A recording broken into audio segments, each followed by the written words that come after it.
Hey man, my guy Dawgface got some serious questions about this Ricky Chow situation. Even though the kid was wrong, man, you feel like that was an excessive force or Wrong for justified? what? What was he wrong for doing? What did he do? He said he walked that motherfucker with a loaded gun. No, no, He no, did no, walk there no. with a He loaded didn't gun in his know. backpack. He didn't know. He didn't know that he had a loaded gun. He didn't confront him for having a gun in his store. He confronted him for allegedly stealing something. Right. What we talking about the gun for? Now, hold on. See, what Dawgface is basically saying is this pursuit didn't originally start behind the gun. What's being discussed is that something had got stolen from the store, and that led for Ricky Chow to chase the young black boy 100 yards. That's what's going to lead people to think, hey, is this really behind the theft, or is it something deeper than that? Now, this conversation about Ricky Childs and Cyrus has been making its way through the internet, and it's drawing a lot of questions and concerns. Because when you hear Dawgface break it down, he's looking at it like, this whole thing started behind the accusation of stealing. How did it get all the way to somebody being chased down and killed? So on candid camera. See, these incidents are becoming more and more egregious because we can see it. To us, it is a more egregious thing because we can see it because it's on videotape, right? It's on videotape. When he walked out your store and nobody inside your store was unharmed, that's the end of that threat. You leaving that store and then you pursuing him, you chasing him down. That's a lot of running, man. 120 yards? And that's the real question right there. Now, where is this level of anger coming from? But we got to be real careful with this topic because we dealing with a real situation, a real family, and a real person that lost their life. But from outside looking in, this is why people are frustrated. Because when it comes to certain situations involving black people, it always feel like the rules being one way for everybody else. Then get strict when it's time for the judgment on us. And that's where I think Dawgface is coming from. He's not just speaking on one case. He's speaking on a pattern that a lot of black people feel like they have been watching their whole life. But this BT Scoop, man, and I'm back at y'all with another reaction video. So make sure y'all hit that like, hype, and subscribe. Get this video into the algorithm, man. We on the quest to 10K subscribers, man. So y'all help your boy out. Wouldn't be this far without y'all, so y'all do your boy a favor, man. But today we got Dawgface weighing in on the Ricky Chow situation. Well, basically he's saying we seeing hate for our people happening right here in front of our faces on a national level through different cultures, through public opinion, and most of all through the judicial system. Now, don't get me wrong, Dawgface also speaks on the lack of accountability and the lack of awareness in our own community too. And I think that part is important because he not just saying everybody else is wrong. He also saying black people got to be more educated, more aware, and more on top of these situations when they happen. But the bigger conversation is, why does it feel like when black people involved, the judgment comes down harder, but when it's someone else, the system starts to find ways to explain it away? And my narrative is, this situation feels crazy, but also feels familiar. This is something a lot of us has been seeing since we've been born. It also feels uneven when race and judgments get involved. Black people often feel like they get the short end of the stick, while other people get room for context, benefit of the doubt, and self-defense arguments. And I'm not saying every case is exactly the same, but when you put these cases side by side, people started noticing the pattern. And that's why I understand where Dawgface is coming from when he say black people not being on top of the situation when need be. Because if we don't educate ourselves, speak up, or pay attention, the story get told without us. So we about to tap into this thing to see how Dawgface really feel about this situation. And y'all leave in the comment section, do y'all think Dawgface got a point? Or do y'all think the people are just taking this the wrong way? Let's get into it. So Cyrus basically stole a bottle of water, bro. Allegedly, you know what I'm saying? And he left the store. Mr. Chow's son, Andy, along with Mr. Chow, followed Cyrus and chased him 400 feet from the goddamn store and ended up shooting him in the back. 400 feet or 400 yards? Because I heard it was, he chased him for a couple of minutes. I heard that he chased him 120 yards. In fact, I'm sure they chased him 120 yards because when you look at the video. See, that leads me to think that something just might be personal in this situation. have little Cyrus been a regular to that store and gave that man problems before or something like that? Have they had altercations before? Do they got film of them having altercations before or anything like that? But let's keep it going, man. Y'all hit that like, hype, and subscribe. Let's get that 10K, man. You can see him coming out the store, and you can see the Chows come out the store, and you can see him take off running. The shooting didn't start then. He chased him. He chased him 120 yards, a football field, and 2 first downs. Well, even though the kid was wrong, man, you feel like that was an excessive force or justified? Wrong for what? What was he wrong for doing? What did he do? Shit, he walked that motherfucker with a loaded gun. No. He didn't know. In his backpack. He didn't know. He didn't know that he had a loaded gun. He didn't confront him for having a gun in his store. He confronted him for allegedly stealing something. Right. What we talking about the gun for? What we talk? If he did pull out the gun after being chased a football field in 2 first downs, That is far, ain't it? nigga, if you chase me a football field, nigga, I'm pulling out my gun too. Cause why you still chasing me? Cause you serious. You serious. Nigga, when you chase a motherfucker from your front door 120 yards, you angry as a motherfucker. And you ain't just angry about whatever the fuck he did. You ain't angry about no honey bun or no Chico motherfucking stick. You angry like a motherfucker about some other shit. This is built up, pent up anger and He got a resentment. history of doing that, man. He He got- been letting off listen, rounds, let me but tell you now, something. See, that's crazy. You heard my guy Mafi say he already got history of doing things like that. He done been in trouble behind people coming in his store, and I'm guessing he assuming that they taking something. That what just lead me to think, bro, it's got to be something a little bit more serious than just Cyrus taking something out that store. Let me tell you something, man. You don't chase somebody 120 yards as a store owner, as an entrepreneur. I'm not gonna leave my store unattended to go chase somebody down for allegedly stealing something. They have video. They're not saying he stole anything. He stole some shit. They listen. The media, which is controlled by white America, they always have to add nuances to it to make your black ass look even worse. Oh, you stole a Chico stick. You stole a box of Mike and Ike's, right?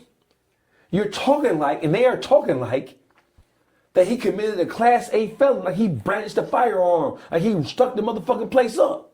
And even if he had did all of that, why didn't you call the police? Because if you think about what they're telling black people to do, when black people are faced with similar situations, they're telling us that we were wrong. You went one step too far. Contract. And don't y'all think that was just too doggone far once the threat leave the store? We had a situation like that where a cop shot another individual, a black individual, where they claimed a self-defense case for that situation too. But just like we arguing right here, the threat is gone. You know what I mean? The threat is gone. So why is you still why is you chasing this guy, bro? Ask that shit to the All-Star JR situation. All-Star JR is being beaten by an angry mob of disrespectful, demon-ass, pickle pig eating ass niggas. He being beaten and robbed. Yeah, we definitely Right? get to him. A gun drops. He uses the gun to defend himself. And they're not saying that he didn't have the right initially. They're saying that he went too far because after the threat ceased to exist, he continued to do what he was doing. Mr. Chow, when that young man left your store for whatever he did, we know he didn't pull out a firearm. He didn't display a firearm. That's true. He didn't threaten to pull out a firearm. It's all on candid camera. See, these incidents are becoming more and more egregious because we can see it. To us, it is a more egregious thing because we can see it because it's on videotape, right? It's on videotape. When he walked out your store and nobody inside your store was unharmed, that's the end of that threat. You leaving that store and then you pursuing him, you chasing him down. That's a lot of running, man. 120 yards? You old as a motherfucker. He had to be mad as a bitch. How many of y'all got the theory that the son just might be all the way involved, bro? Just like they saying, bro, how old is Mr. Chow? How old is Ricky Chow? He every bit of 60 something. So him running bro, I don't. That's probably why he took it as far as he took it as saying that he did it and beat it, bro. Y'all just think about that, but let's keep it going. You chased him 120 yards and just shot him. And then your excuse is he pulled out a gun. Bitch, I pulled out the gun too. Because, bitch, you got a gun in your hand, I can see it. So, and you chasing me 120 yards, bitch, you mean business, bitch. You mean business. I would have shot, I would have pulled out. But he beat it off a self-defense case, though, right? Good grace. So he basically saying that he did do it. Dang, that's I would have crazy. pulled out a gun. I was zig when you zag, pull my strap out and shot your That's bitch why you ass. still chasing me. Why you It's still- over. You chasing, listen, he got found out guilty. Yeah, that's why I was going at now. What? Look, after 3 years in jail, he was locked up for 3 years though, bro. He was locked up for 3 years in jail. Rick Chow was Well, I don't know if it was self-defense or not. They say he was found not guilty. So let's keep it found going. not guilty. What are your thoughts on the verdict? Asians are more like white people than they are black people. They get along with white people. They parlay and they coalesce with white people. Most of the immigrants, all of the immigrants, the difference between an immigrant and us, we're not immigrants. We didn't just come here looking, Plymouth Rock, we didn't land on Plymouth Rock. Plymouth Rock landed on us. We didn't come here looking for a better opportunity. We didn't come to a land of milk and honey and endless fucking possibilities. That's not how we came here. That's not how we got here. These immigrants, before they even come here, they are already conditioned to believe the worst about black people. Hollywood tells them and teaches them. It shows them who we are, right? You know how they say your reputation precedes you? Yes. The reputation as black people as a whole. We're violent, we're angry, we're aggressive, we're drug addicts, we pimps, our women are loose, our women are for the taking. It's why you see so many Indians fucking black women who work in. So you see so many Chaldeans and Arabs fucking on black women. They ain't gonna take them home to their mom and grandmama, but they'll fuck on them, right? So listen, we're not. Are we really having a conversation about whether or not we're surprised about somebody outside of our race getting off for killing us? Go back. Not surprised at all. Just like I said in my intro, bro. We've been seeing this, you know what I'm saying? It's been numerous of times. It's just been flashing in front of our face. But now, due to the cameras and all these, you know what I'm saying, electronics, it just very, very blatant now to the point where it's ridiculous, man. Back to California. Go back to LA. There have been riots in LA. There have been riots in New York about Chinese Americans and Asian Americans killing black people in cold blood. When I see an Asian American, I see a cracker. I see somebody, fuck your slanted eyes and your light brown tint. I see a white mind in you. You're dangerous. I'd rather deal with a hunky from Byhalia, Mississippi than to deal with an Asian motherfucker from New York or Asian motherfucker from one of these enclaves who they have built environments specifically and have excluded black people, not because we don't have anything to offer, but because they don't trust us, they don't like us, and they have been conditioned and fed all the most negative things about us, so they see us like that. And I'm not saying they don't have a right to do that. I'm not complaining about. See, listen, I'm an entrepreneur myself. I'm not complaining about Arabs, Chaldeans, Indians, Asians. I'm not complaining about Irish. Or I'm not complaining about none of that shit, right? You know why? When it comes to my real life situation, I'm going to get off my ass and do what it takes to be successful. I surround myself with people who are going to do what it takes and going to get off their ass to become successful. I'm not going to surround myself, and I'm not going to allow a motherfucker to come in my circumference who does not share the same principles, morals, and values that I do. That's why when most niggas get money, they get the fuck out the hood. Because you know that whatever you have, you become a target then. You better believe it. Right? Because whatever you did to be successful, whether it's something under the table or on top of the table, it don't matter how you got it, a nigga gonna seek to take it from you. So listen, when it comes to how they feel about us, in some instances, they're justified. Because we eat our own.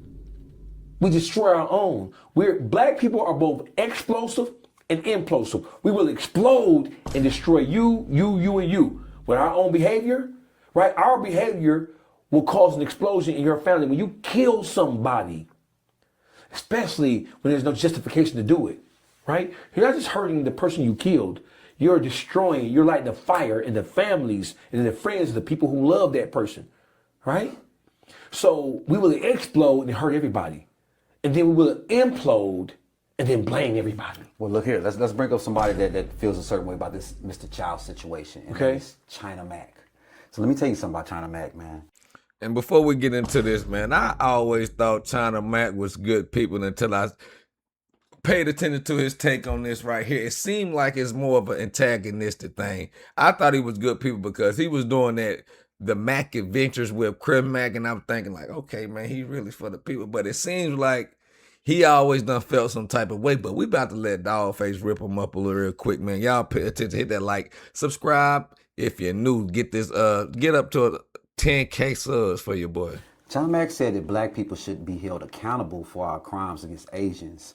Black people, I know y'all looking for accountability from the Asian community regarding Rick Chow and the murder that he committed. So on behalf of the Asian community, I take accountability for this man's actions. He was absolutely wrong for chasing Cyrus once Cyrus left the store. They wasn't even sure if the kid did anything wrong, which it turned out he didn't do anything wrong. But now black folks, you see what I just did? And I did that from the bottom of my heart because I genuinely believe that he was wrong. But when things happen to Asians from the black folks, we gonna need y'all to take some accountability as well. It's only right. Was his timing off for this comment, or does he have a point? Here's another example of a person who does not, who lacks empathy in a real way. First of all, China Mac, shut your bitch ass up. What the fuck is you talking about? You bitch ass motherfucker. You are notable because you have adopted all things hip hop and all things rap. You're not Bruce Lee, motherfucker. You ain't known for jumping over no motherfucking human being in one. You ain't known for chopper sticking in a nigga. You known for absorbing all things black culture, you bitch ass nigga. Since you love saying nigga so much, and since you putting little Chinese motherfuckers saying niggas on your Instagram and laughing about it like it's cute, right? Hey, listen. You have the right to your opinion, but you don't have the right to try to determine or decide how black people respond when we see something that to us seems like, feels like, and smells like racism. If you want to be a champion of your people and for your people, right? If you want to be an ambassador or liaison between the Asian community and black people, be that. But don't wait until an obvious travesty and a miscarriage of justice happens before you want to step up. Black people can't boycott us. Bitch, you can't tell us how to feel. Did you see that video that I'm talking about? And listen, you bitch ass nigga. You can't tell black people how to feel about a perceived slight. How dare you even try to offer some type of commentary where you're acting like you're trying to articulate to us. Is this another situation with another race didn't read the room? Yes. Listen, if you're going to be a liaison, which you can't be because you're not black, you can never, listen, let me tell you something, bro. Hey, Mac, bring it in. You don't know what it is to be black. And I don't give a fuck what you experience and what your people experienced, right? I don't care how you think black people have an issue with you, because black people are the most accepting people on the face of this planet. When black people treat you differently, it's because by and large, we understand that your people as a whole have a particular disposition towards us, and it's not good. And when things happen to us at the hands of white people, oftentimes the Asian community, they side with Caucasians. And so that's why we don't trust you motherfuckers. And that's why it is hostility. And listen, some of the things he said were right and exact. But you don't tell us. How dare, it's like you trying to go tell a Jew how they should feel about somebody. Now, I ain't even gonna lie. This right here is heavy because this is more than just internet drama. This right here is based on race, anger, judgment, accountability, and most of all, it depends on who's standing in front of the judicial system determines how that outcome gonna be.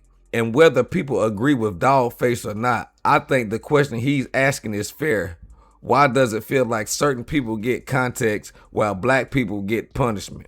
But at the same time, we also got to be honest about our own lack of awareness sometimes. We got to know the law, know what's going on, know how these cases are being framed, and stop letting other people control the whole narrative. So y'all let me know what y'all think about Dawgface speaking on this Ricky Chow situation. Was Dawgface speaking facts, or do people have different feelings about the facts of this situation?